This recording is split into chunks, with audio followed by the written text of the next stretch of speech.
Petani padi di 9 kecamatan dalam Kabupaten Aceh Barat Daya atau Abdiah sudah memasuki masa panen. Bagi sebagian petani, hasil panen itu akan dijual kepada agen untuk memenuhi kebutuhan sehari-hari. Namun, musim panen kali ini banyak petani yang mengeluh sebab harga jual gabah turun sudah sejak 3 pekan yang lalu. Kejurun Blang di kawasan Sangkalan, Kecamatan Susoh, Muhammad Daud mengatakan, saat ini harga gabah ditampung oleh pihak agen sebesar Rp5.000, padahal sebelumnya sebesar Rp5.800 per kilogram.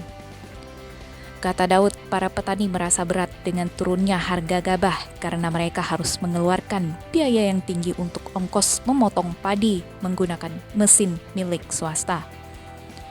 Selain itu, kata Daud, para petani juga dibebankan dengan harga pupuk yang mahal dan ongkos pajak sawah yang juga mahal.